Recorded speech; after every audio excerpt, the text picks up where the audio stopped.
All right, welcome to our morning keynote presentation.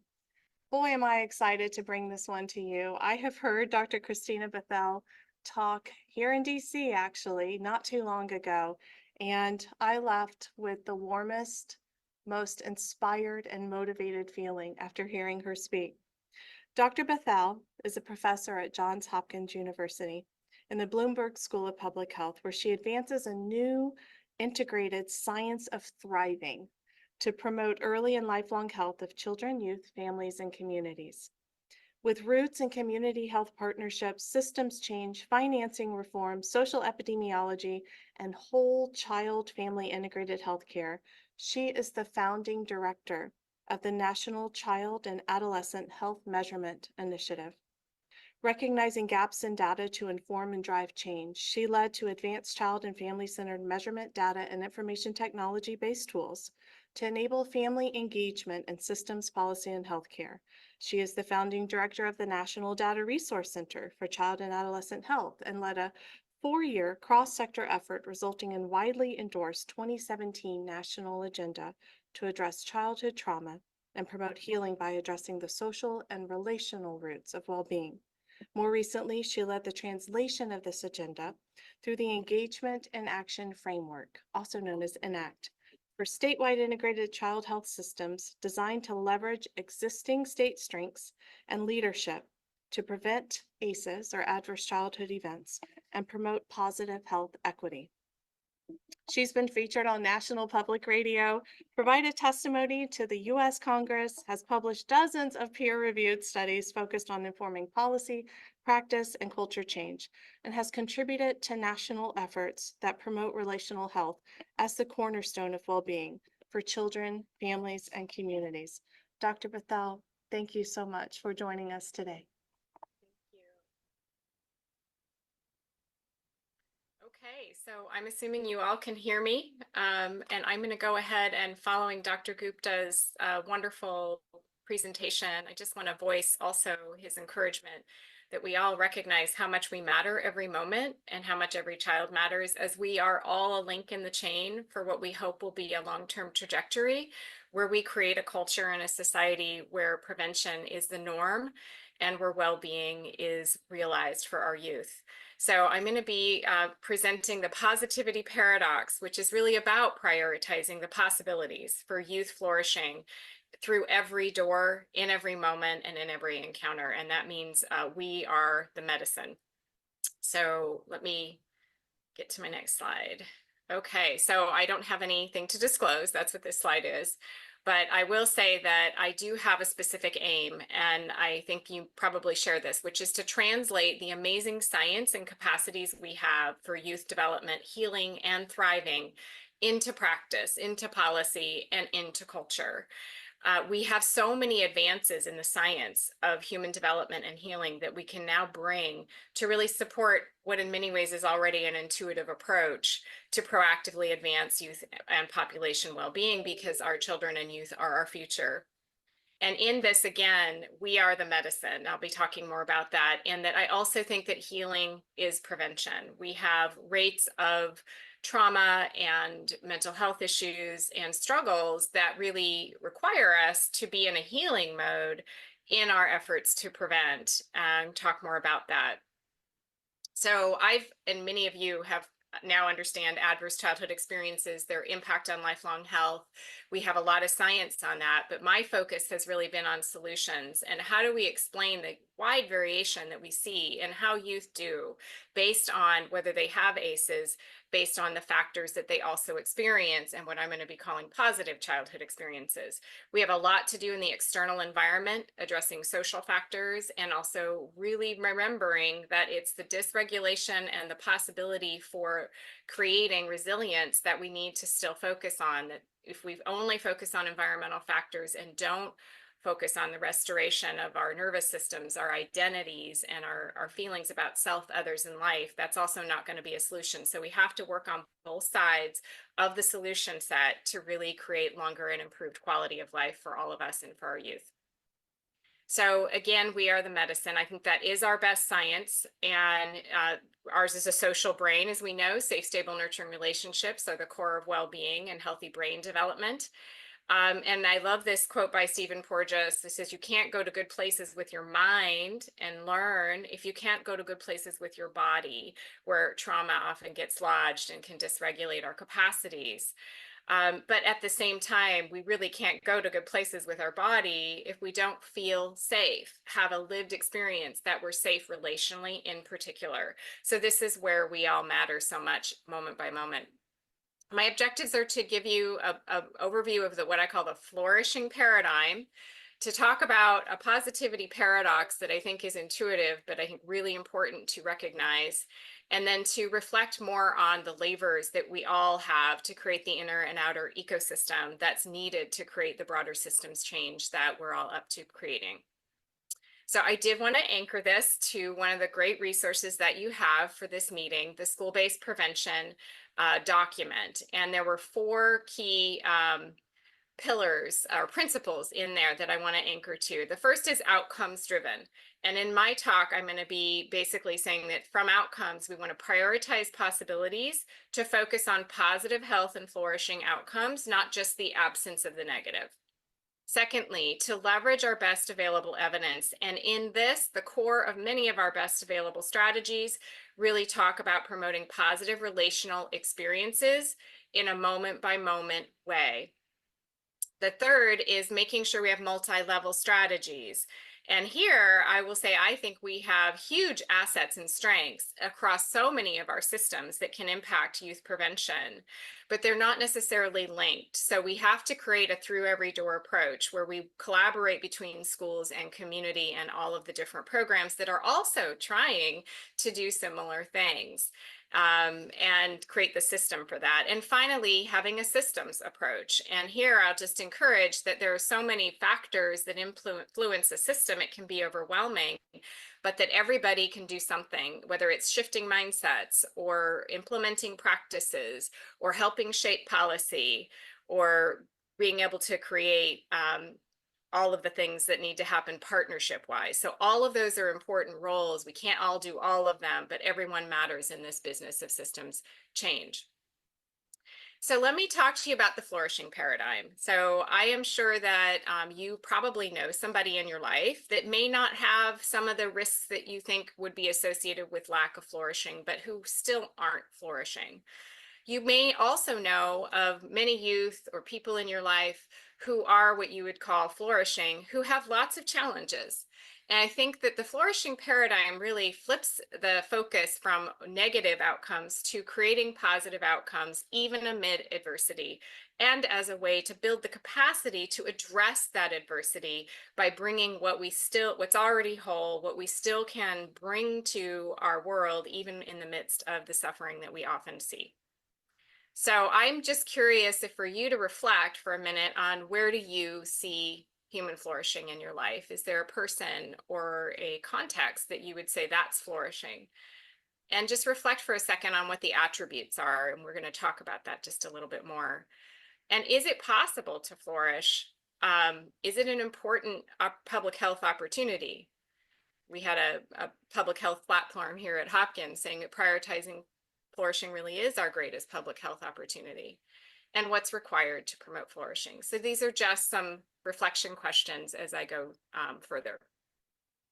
So when we look at what we think flourishing is, we have the broader construct of well-being, which often includes many other things, like having our needs met for food and housing, feeling good about our lives. But these are different aspects of well-being from what we call eudaimonia. Eudaimonia is sort of a concept of flourishing that's having a sense of meaning and purpose, feeling engaged in life, having relationships, and looking for opportunity, having a habit of hope, being able to contribute and know that you're a part of a bigger system and seeking to contribute. And most of all, feeling that you understand that you do matter. Every moment matters. And everyone, every moment matters. So when we look at the United States, adults in the United States right now, we see that about a quarter of them have neither what we call hedonic, having needs met, feeling happy, or eudaimonic well-being, having a sense of meaning, purpose, staying engaged in life. About 15 or 16% have just that eudaimonia, but not really feeling the hedonic, if you will, having their needs met, but they're still engaged in life and find meaning through their life. About 27% are sort of a little bit somewhat on either, and we know that from the science, somewhat isn't good enough, actually. And then being relatively high on both is about 19%. So there's studies out there and there's data on these factors of well-being writ large, as well as flourishing, which is more aligned with this eudaimonic concept. I'm going to say just a couple more things and then ask you to reflect on your own well-being and flourishing.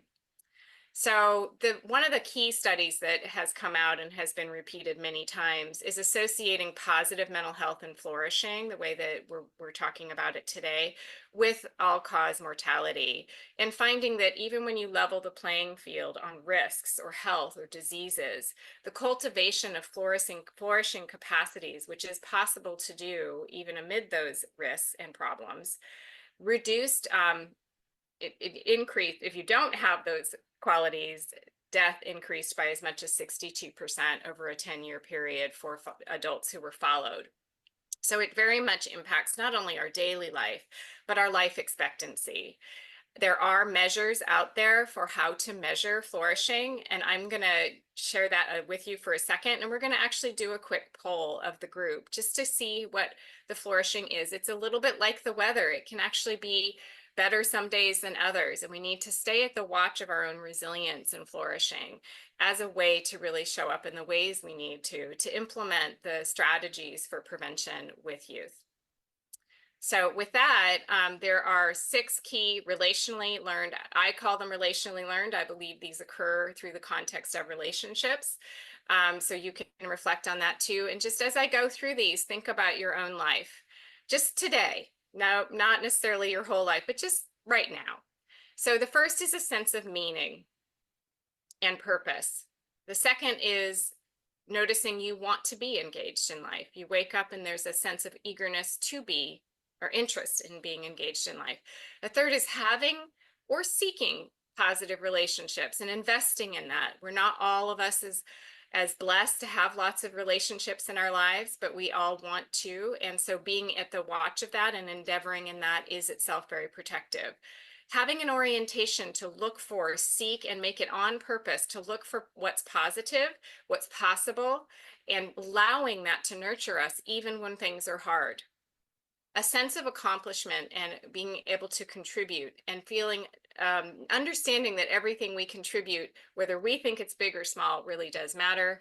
And then finally, a sense of self-worth or mattering, and not just the kind of mattering that I know I'm helping others, but the kind of mattering that recognizes that I matter even outside of that. And that's often where we see a lower level of flourishing for professionals, is they know they matter to others, but it's not always the case that they feel that they matter innately. So we're going to do a little poll, and Laura's going to cast that poll on setting aside that you may also have negative experiences, adversities. How many aspects of flourishing do you experience today? So go for it.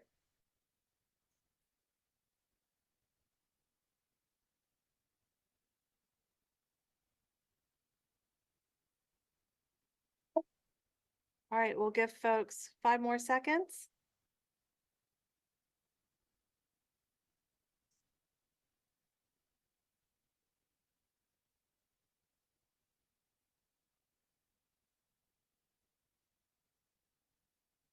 Okay, and we'll end the poll now. Looks like Dr. Bethel, we've got, a pretty even distribution of majority between engaged in life, positive relationships, positive emotions and orientation, and sense of accomplishment. And those all range between 32 and 35% collectively. Then we've got around 8% for sense of meaning and 26% for all 6. Okay, yeah. So in terms of a count variable, usually this is done as a count, like how many of these, 0 to 1, 2 to 3, 4 to 5, or all 6. And 23% is not unusual. It's about, like I showed you in that slide, it's about that nationally, actually, a sense of really having all of these qualities of flourishing. And if you look at the literature and the things that we could actually be doing to foster this in ourselves as the relationship hub, if you will, for our youth is so important, but also how do we promote these in our youth? So thank you for taking that poll. And again, there are people here who have higher or lower flourishing themselves. And how can we as a community, wherever you're working, be at the watch of flourishing, understand how important it is, and seek to promote it, not because we can get rid of everything that's hard, but because we can proactively promote flourishing despite that. Okay, so shining a light on flourishing for our youth is very critical. We started in 2008, or actually 2001, believe it or not, trying to define and measure flourishing for the National Survey of Children's Health, which is conducted every year and provides data for every state in the country on a variety of indicators for children and youth. And I'm going to be presenting data to you that you can actually access for your state. So we worked very hard on a subset of measuring flourishing with the flourishing index that represents many other qualities and that was valid for parents to report on. There are ways for youth to report on this directly as well, but the National Survey of Children's Health is caregiver or parent reported. So we can see if a child or a youth is curious and interested in learning new things. That is one of the key indicators of flourishing for youth. The other is being able to persist and work to complete tasks that they actually chose to begin. So really being able to stay the course to learn and not just give up or really feel defeated quickly. The last is being able to stay calm and in control, reach out for help, recognize feelings, and when in the midst of daily life stresses, I'm not talking about a big trauma, but just being able to regulate, notice feelings, and being able to reach out for help and support, which is a huge part of resilience.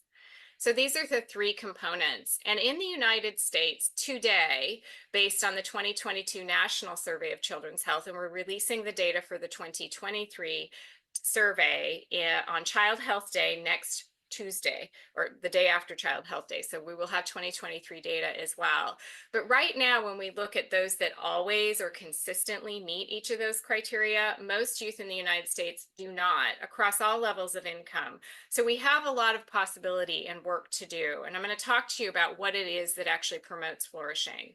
But we see only about 15, 16% that are consistently meeting all three of those criteria, and about 15, 16% meeting two or more of those, and then only really most not meeting all three. And this is what it looks like at an item level. And what you can see is the self-regulation component, which is really a direct shot at what happens in our autonomic nervous system under trauma that's persisted. It gets worse over time in our bodies and our brains, that there's a lot of opportunities to regulate. And so much of that regulation is relational. Feeling safe in our environment with others has a lot to do with the capacity to regulate our nervous system. So the data, again, is available for all states at childhealthdata.org. I just want to make sure that you know that, because I know there's a lot of people from different states here. And there is variation across states and across many subgroups of children that you can explore here on this on our website. And variation is information. So wherever we see variation, we have the opportunity to learn why. And that's a powerful opportunity for the HIDA centers across the country. So here's the school engagement rates for children based on how they fare on each of these items. School engagement is critical to lifelong health and well-being, as we know, being successful in school. So in terms of showing interest and curiosity in learning new things, some of the slides are a little off, so I apologize with the labeling, but I think you can read them. About 75% who have strong interest and curiosity in learning are also engaged in school, versus 28% for those that aren't. And you can see across each of the items how powerfully they do predict school engagement, which is critical, versus not being engaged in school. So again, I want to make sure I bring this back to the school context. The good news is we have done research at a population level using this data on child and youth flourishing for school-age children, and looking at opportunities to mitigate the risks like adverse childhood experiences, economic hardship, and even disability and having a chronic condition, which is more and more common for our youth. So gaps in flourishing do narrow when we can promote family resilience, a family sense of hope and strengths to draw on, a sense of families working together as a family and reaching out for help themselves is very highly related to parent-child connection, which is very highly related to child and youth flourishing. So it's a very linear process that actually is also supported by the science. So we have seen this, and I wish I could share more with you, but we do know how much parents and caregivers are stressed. This is true for teachers as well. So this means our well-being, the well-being of families, the adults in children's lives, the people that they encounter every day is critical to the well-being and flourishing of children. So this is just a little graph that looks at school engagement again, or self-regulation of children, which is the core thing that's most related to school engagement among youth with mental health challenges. So this is actually, they already have a mental health challenge, and how strongly associated it really is with parent-child connection. So looking at parent-child connection, and I'm going to talk in a minute more about the positivity paradox, that it really is about being able to connect around things that really matter. And when we do interviews with youth, that often means things that are hard to talk about. So are we able to connect and feel safe to talk? And do we actually have those connections with the adults in our lives is incredibly protective. And this is a science-based thing. There's something called biobehavioral synchrony, which is very much studied in the attachment process between parents and children, but follows us for our whole lives. And there's a skill set that you and then I can develop to be able to have the capacity to really attune and connect with youth, with ourselves, and with each other. That there's something called limbic resonance. And when we meet others, we can sense whether it's there or not unconsciously, actually. And there's attempts to try to regulate each other. But being a regulatory force for youth so that we can come more into their own self-regulation and be able to learn and start to meet what they might need to meet in order to heal if they need to, or excel and flourish is critical. It's also true the data for teacher-child closeness and connection, not just parents and children. So here's an example of a study also looking at children across all sorts of risks and how the teacher-child connection is highly protective. Those children that had that are much more likely to not go on to have the negative consequences of the risk that they actually do experience. And this is a little bit on a study that's about ready to be published in the British Medical Journal that we have just finished on being heard, whether school-age children feel heard by their teachers or their family is very related to their quality of life. And I'm just showing you two bars here. One is quality of life related to their own self-perception and self-esteem, and the other is school-based quality of life. There are many different types. But as you can see here, that when children meet criteria of saying that they were proactively asked by their family and teachers about their views and thoughts and feelings and wishes, and that those were considered, that they felt they were considered, that this is highly protective. And it has to be both asked and considered. Our research shows that if you only wait for youth to share what they're going to share and respond, it's not enough. There's a sense of really needing to feel that you are wanting to know. And that's tricky sometimes, how to do that, but it's very important. So this is just more research saying the same thing. And then, of course, if we look at the evidence base of where we actually have systematic reviews of the strategies that are most powerful for youth substance abuse prevention, they share many of the elements of what I'm talking about. So functional family therapy has the highest predictive rating, positive from this paper that just came out on a review of high impact strategies for substance use in adult and in adolescents, positive family support, life skills training, and so on. So the good news is we have leaders at the CDC who are recognizing this. This is a most recent, I'm not sure if it's the most recent, but it's a very, I think it might be the most recent, really reporting on the levels of mental health challenges that youth have in terms of feeling hopeless or sad or having poor mental health symptoms, considering suicide, and how protective feeling close to a person at school actually is, with about 28% versus 45% meeting criteria for poor mental health based on whether they feel close to somebody, and recognizing that less than half of the youth in this CDC study of youth across the US actually report feeling close to somebody at school. So these are things we can really work on and consider. How can we create this protection of belonging and connection? And that virtual connection was not enough. Virtual connection was much less impactful than feeling close to a person that you see and that you actually feel close to. So we also have the CDC whole school, whole community, whole child model that centers prevention efforts that encourage student and school connectedness and building connectedness as one of the most important protective factors. So this is important. Lastly, the Launching Lifelong Health Report that just came out a week and a half ago is a national strategy on prevention and youth well-being and development, very much focused on promoting resilience and flourishing. And so there's a lot in there if you're interested. And this is really a lot about how healthcare and schools need to work together with other public health and other systems. So we have this at the national level, and I think that's really, really promising. But there's a paradox in this, and the term I use is the resistance to the disturbance is the disturbance. And I have one stanza of a much longer poem that I'm going to read to you to try to synthesize what I think the key criteria are for overcoming this resistance.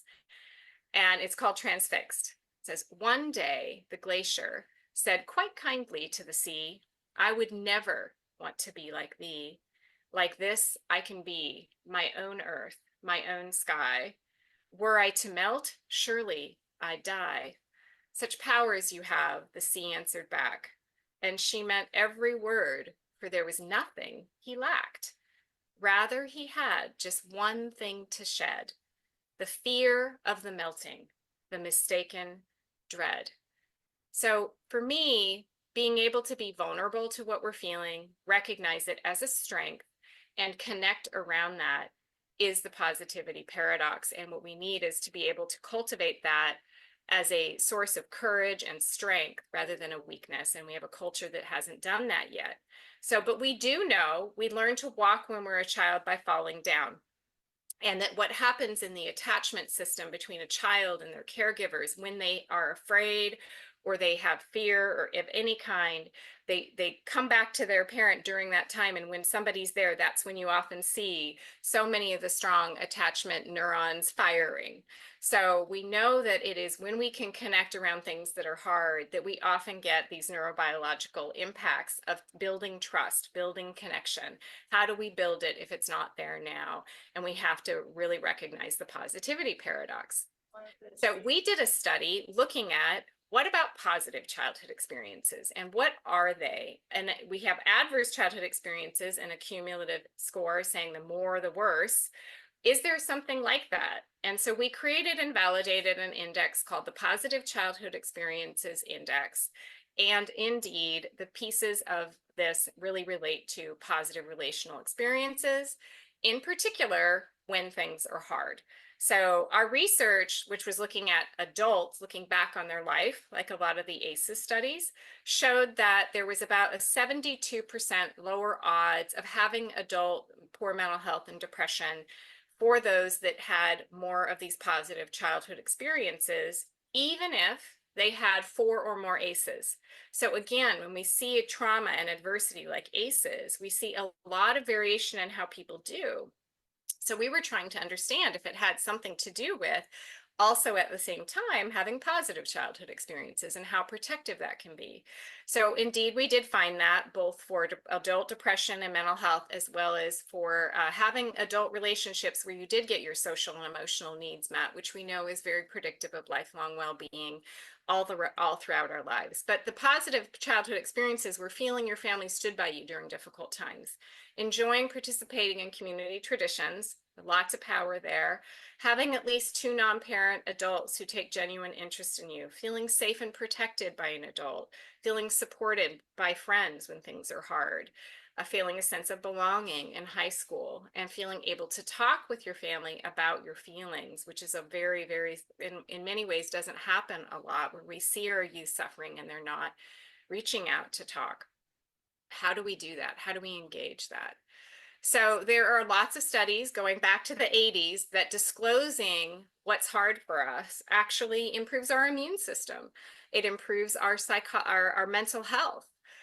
Here's a study that was done looking at creating a habit to recognize where we have negative emotions is actually a benefit to our well-being if we especially share it and can work with it not as the only thing in us. So the studies that were done show that when we have this habit of recognizing what's hard, it does not lower our positive health and flourishing, but it does lower our negative mental health and emotions. So it improves psychological health and does not minimize and reduce already existing positive health. But there's a lot in our society where we don't necessarily recognize that. So I do something called finding the jewel with people a lot.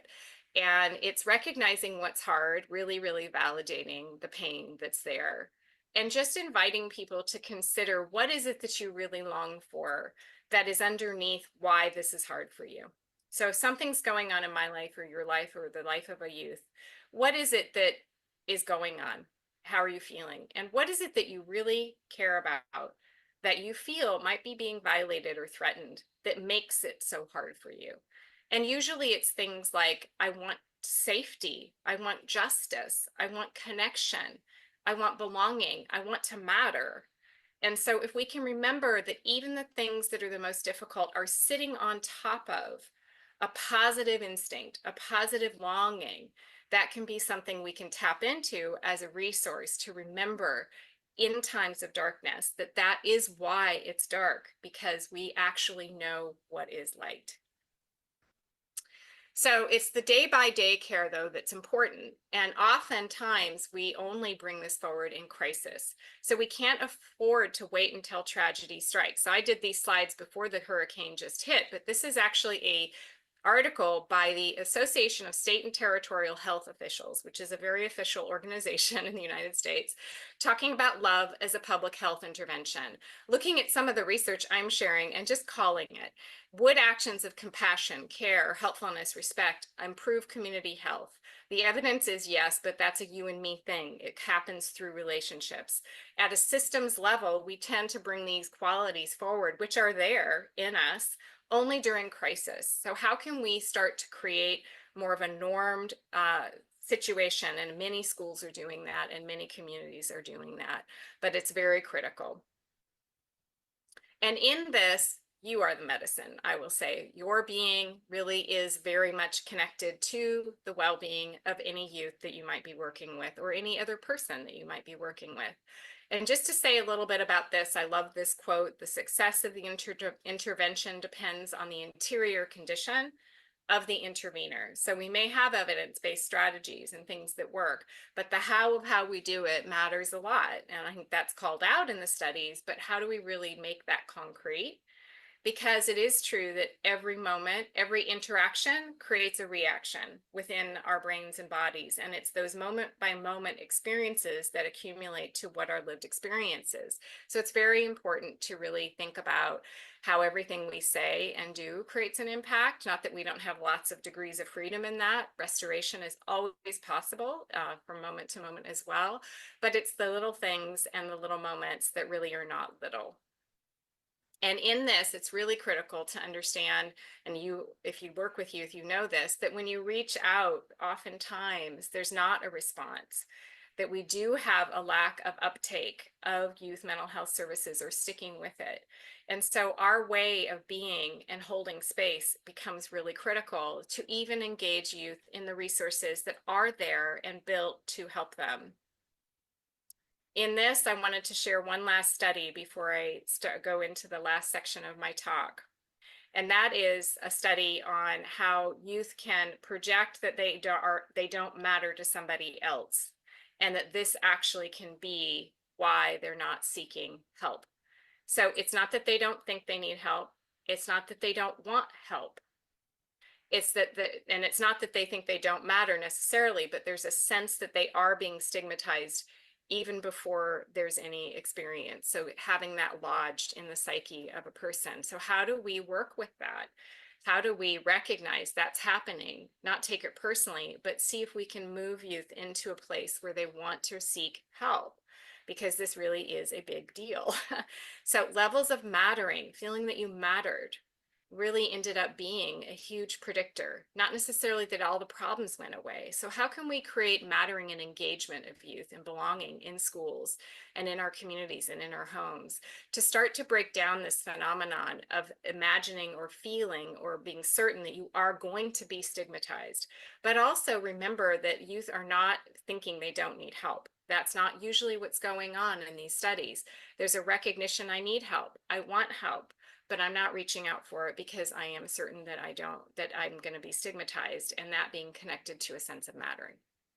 So in all of this, it's important to recognize that's true for you and me too. So if I feel I don't belong, if I feel I don't matter, if I'm not a part of a community that has some cohesion, it also impacts me and in turn my ability to work with youth. There are many studies that how simple and exquisitely sensitive we are to just the sense that we're in it together even when it's hard, and how that can bring not only a sense of cohesion in a group, but also help improve heart rate variability and the ability to regulate our own nervous systems, which is critical. So there are studies about this that really look at the protective effects of cohesion in teams of people that work together who are first responders, for example, and that's what this study is. So all to say as I close that the key here is being able to take the prevention science we have, the knowledge we have about healing and the possibilities we've been discussing, and translate that at a systems level. You probably in your own work with different organizations and people. And I've done a lot of analysis of a lot of the state and community-based systems that share even the same performance measures, the same vision statements, the same goals, but they're not working together. And ultimately, we're not seeing the impact that we need. So how do we create what I would call relational systems of care that share this goal for flourishing and positive health development, recognizing we all play a role? And the partnerships are the most important to that success. So there are many committees and groups that get together, but it's really still the relationships within those groups and the trust in those groups that actually allow magic to happen. So this is the opportunity before us, is to create these relational systems of care in any ways that we can. And we do have different agendas. I'm just listing one that we did working with every sector on prioritizing possibilities to promote flourishing amid adversity for youth, having healthcare, work with schools, work with all the other public health systems and community-based providers, and some of the cross-cutting ways that that might happen. But ultimately, there are four main pathways that you can consider. I call one the activation pathway of just being able to shift mindsets and educate people is huge. Oops, sorry. Being able to bring people together who trust each other and start to build on any relationship group. For example, in early childhood, I work a lot in early childhood as well. We have home visiting and child welfare and some primary care providers that could work together, and creating those relationships is very powerful for being able to support the well-being of children. The practice pathway, we do have evidence-based strategies. We may not be able to do all of them, but being engaged in any of them is an important role that you can play in systems change. And finally, being aware of policies. A lot of the policies we need, I think we sort of have many policies and funding streams, but we don't necessarily have the policies policies that make it easy to collaborate and to share resources and to share data, which is incredibly important and a big focus of some of the work I do around IT-based solutions of how do we use and leverage digital health and IT-based solutions to make it easy to share information, engage youth in how things are going, and be able to work in trusted teams in regard to that. So I'm going to end where I started, which is going back to some simple rules that you can consider for promoting flourishing in ways that are aligned with the school-based prevention principles in the document that was prepared for this meeting and for this event. The first is outcomes driven. Again, prioritizing possibilities by focusing on positive health outcomes and not just removing the negative. Best available evidence, really understanding it is best available evidence to promote positive relational experiences in every encounter. Multi-level strategies, the importance to leverage all of the through and door capacities we have, and finally looking at where in the system can I make a difference and to feel good about in doing that. Same thing with the 4 pillars: positive school climate, not ignoring what's Flourishing difficult, scale. Okay, I got it. and infrastructure support, leveraging what the assets and strengths are, which are incredible already in so many communities. And academic and prevention strategies, again, those are powerful, and to get the data we need locally to be able to do needs assessments and leverage the data that we have. And so I'll just tell you, next week we'll be having state level data with lots of subgroups on childhealthdata.org. There are many other data sets, and I look forward to being able to learn more about your work as you really advance prevention efforts to promote the science of thriving, demonstrate reductions in youth substance abuse, and improve your own flourishing and that of youth, as we're all a link in a chain in this very powerful and poignant time in our life and in our world. Thank you.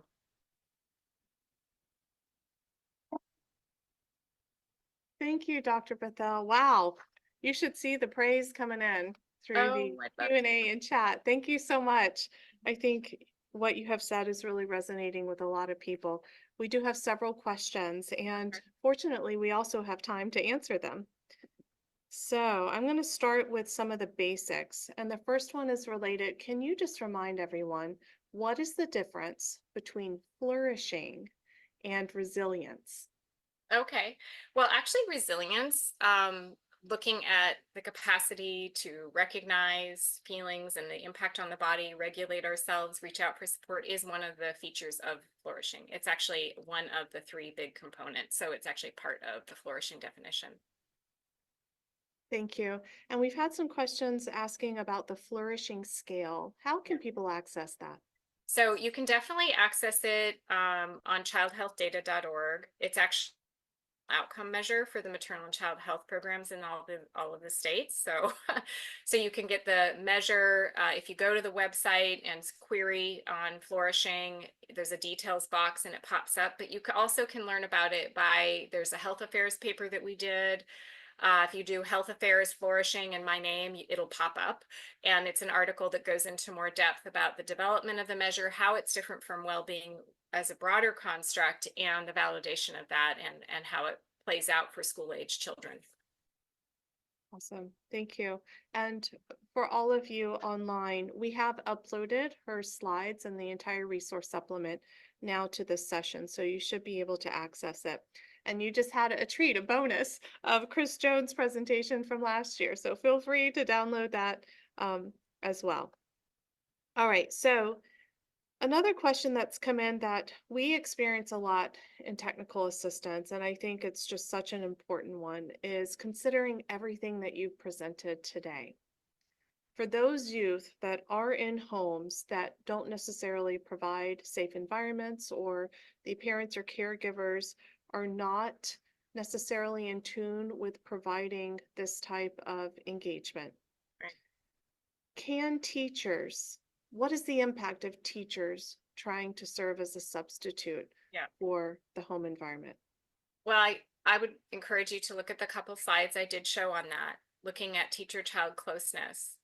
And even in one of the slides on the Being Heard study that's coming out soon that we just did, we looked at whether it was happening in the family, or only in the school. And when it's only happening in the school, it is still very, very, very predictive of higher quality of life and self-esteem and a sense of engagement in school. So teachers matter hugely. And there are many, many of us who did not have the opportunity to have the kind of positive childhood experiences in the family. And we need to get better at fostering that. I think starting early with early childhood well visits and engaging families right at birth and all that is important missing piece. But given that it may be not possible, the data does show that a sense of belonging in school and being involved in community traditions that are enjoyable to you is highly predictive, and having two non-parent adults being genuinely interested. If those were the only three things that a youth had, they are much, much, much more likely to be successful, flourish, and be engaged in school. Thank you. We have all kinds of questions coming in related to a variety of different topics. I'm going to start with this one. Inner city children involved in gang activities. The question is, how can you use this? Is there any specific thing you might point those who are working with that particular population to from this presentation or elsewhere? Yeah, I mean, yes, I would love to have a longer conversation about that because I think a lot about that. I think a lot about that slide I showed where you're trying to help youth, but they're like, I'm fine. There's a shutdown already, which sometimes can happen when life has been really hard and you haven't had these positive childhood experiences. I often do use that finding the jewel exercise, which just acknowledges what is going on, what a belief system is around being in a gang, and what is it that you really long for that makes that something that you want to do. And often it is a desire to belong, to matter, to feel a sense of power over one's life. And then being curious about whether there are other ways that there might be an interest in achieving those goals. So when we anchor what's going on the outside, even drug use, people don't want to be in pain. They want to belong to a group. However it goes, it's usually sitting on that. Are there other ways we can start to achieve those goals by helping youth become aware of it? Now, I think there's a lot of expertise that I'm not bringing in here, or even I'm not the expert, but I think that we have to be that present force that acknowledges what is, and in a way bring our skill to the possibilities of getting our core needs met without having to put ourselves in such dangerous situations. So I would love to share more, but I don't want to go on for too much longer. Well, thank you for that. And that finding the jewel exercise is priceless really gives us a way of approaching that and thinking about it. Question coming in specific to measures. Assuming that the measures of flourishing are developed primarily for adolescents, has it been studied or are there ways of measuring this earlier in childhood? Are you aware of any? Yes, we do. I mean, I have so much more to say about early childhood. Yes, we do have a measure of flourishing for early childhood, which you're right is very different, because it's all developmentally, appropriate. So yes, and the youth flourishing, the young child flourishing indicator does focus more on indicators of healthy attachment and feeling attached and safe with your caregivers. But it also gets at some early indication of being curious and interested in learning, and also being able to regulate emotions. Not that you expect a baby to regulate their emotions, but there's indicators of that. So we do have an indicator for young children that's also on the website and in the papers. So Thank you. Switching gears to social media, we've had a few questions come in, various dimensions of social media, but what role does social media play, for better or worse, related to this type of work? well, the first thing that came to me is the science of biobehavioral synchrony, which really does indicate that there is a very biological process going on in our brains and in our bodies around connecting and feeling seen and connected to another body and heart that I think is critical to be able to foster. And so, to the extent that social media is seen as a substitute for that, which I see a lot of you thinking that it is, it's not a substitute for that. On the other hand, that is where a lot of youth get information. So educating them in that arena, I think, is incredibly important. and also helping youth themselves understand how much they are impacting each other and how much they are impacted by each other. This sense that I can look at something really difficult or hard that's negative, that's maybe projecting a lack of possibility for our lives or a give up scenario, is very, very, it's, you can't look at that and not be impacted by it. You can't communicate in that way and not impact others. And so really understanding that we are always impacted by and impacting others, and to be conscious of that, and to tell the stories of possibility, and to get our bodies in the same room, or our hearts in the same room as much as possible.